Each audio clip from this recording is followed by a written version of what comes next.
Hi, it's me, Lucas Roth, CFA, CPA, and Realtor. I'm here to help you make money in real estate. I want to talk a little bit today about HELOCs on rental properties. Okay, so if you're like me, you've maybe been at it for a little while, several years, something like that. You may have bought more than one property. And so when that market rises, and your equity increases in all your properties, you only live in one of them, right?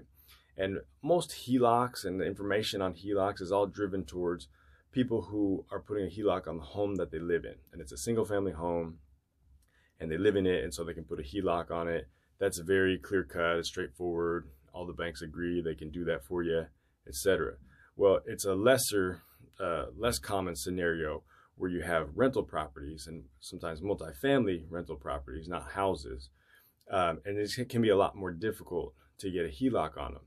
Well, I just want to make this video to let you know it is possible. It is out there. You'll talk to a lot of lenders that'll say, nope, nobody will do a HELOC on a multifamily property. You won't be able to do it. I've had many people tell me that, honestly, but I just keep dialing. And then I find a lender that's like, yeah, I can do that for you. Here's the big difference, okay? So if you have a house, let's say you have a single family home, the appraised value is $800, and that's the appraised value.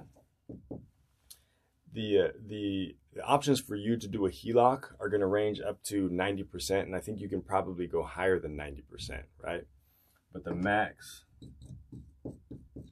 loan to value, 90%.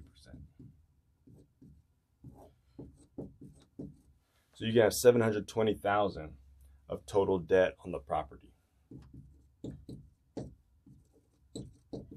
Now I'm writing that up there so that we have something to compare it to when you have a rental property and a rental multifamily property as well.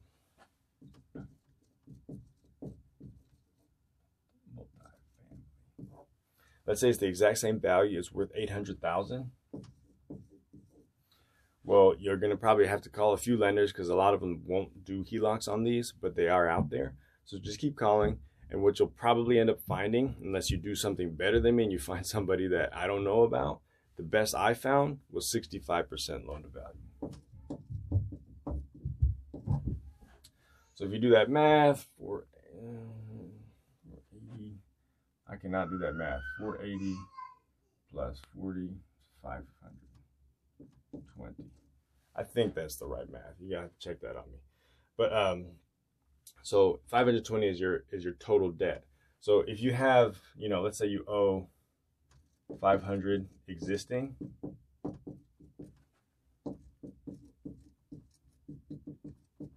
well, if it's a single family home, hey, people are gonna write you $220,000 of HELOC, right? It's very straightforward, very easy. People love to do that. Everybody's on the same page. It's not a problem. If it's a multifamily, guess what? That really squeezes how much HELOC you can put on the property to the point where it might not even make sense. Because you can only have a HELOC of $20,000. It's not really going to help you do a whole lot. Anyways, this is the point. It all boils down to you can do it.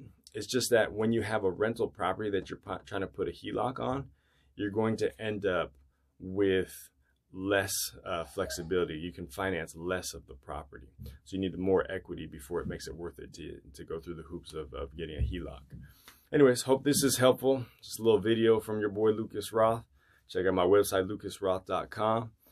Hit like, hit subscribe. Thank you.